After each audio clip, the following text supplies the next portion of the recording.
Hey, everyone, welcome back to the channel.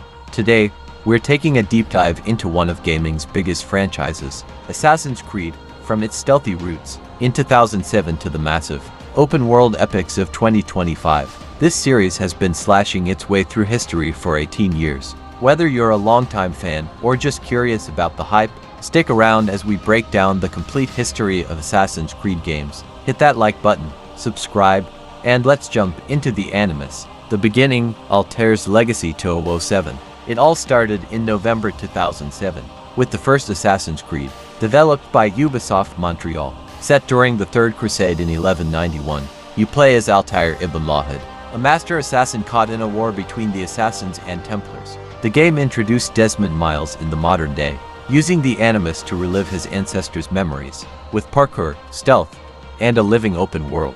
It was groundbreaking, selling over 8 million copies and kicking off a franchise that's now sold over 200 million units worldwide. The Ezio era, a trilogy begins, 2009 to 2012. 2 years later, in 2009, Assassin's Creed 2 dropped, and oh boy, did it raise the bar. Enter Ezio Auditore da Firenze, the charming Italian assassin who became the face of the series. Set in Renaissance Italy, this game polished everything: better combat, richer cities like Florence and Venice, and a deeper story. It sold 9 million copies and spawned 2 sequels, Brotherhood in 2010, adding multiplayer, and Rome, and Revelations in 2011, wrapping up Ezio's tale in Constantinople. Together, these 3 games cemented Assassin's Creed as a cultural juggernaut. The American Chapter 201 to 2015. In 2012, Assassin's Creed 3 took us to the American Revolution. You play as Connor, a half-Mohawk assassin, meeting icons like George Washington. It introduced naval combat and sold 12 million copies, though some fans found it divisive. Then, in 2013, Black Flag sailed and set in the golden age of piracy with Edward Kenway. Pirate ships, tropical islands, and 15 million copies sold made it a fan favorite. Rogue followed in 2014, flipping the script with a Templar protagonist, Shay, during the 7 Years' War, tying into Black Flag's vibe. Europe and a rough patch 201 for 2015. Next up, 2014's Assassin's Creed Unity brought US to the French Revolution. Arnaud Dorian's Paris was stunning, with co-op multiplayer, but launch bugs hurt its rep still. It moved 10 million units. In 2015, Syndicate hit Victorian London with twins, Jacob and Evia Fry. It refined Unity's formula, added carriages, and sold decently at 5 million. But annual releases were starting to wear fans out. Ubisoft heard the feedback and took a breather. The RPG reboot 2017-2020.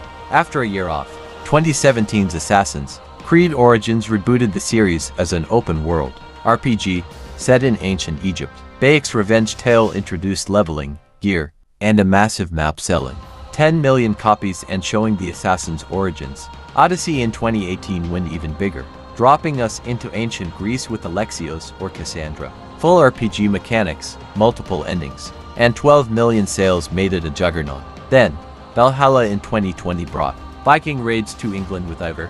It's the bestseller, yet at 20 million copies and even snagged a Grammy for its soundtrack in 2023.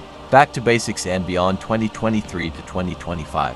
In 2023, Assassin's Creed Mirage went back to stealth roots with Basim in 9th century Baghdad. Smaller but focused, it sold 5 million copies fast. Now, as of March 2025, all eyes are on Assassin's Creed Shadows, launching March 20th, 2025, set in feudal Japan with dual protagonists Neo and Yasuke.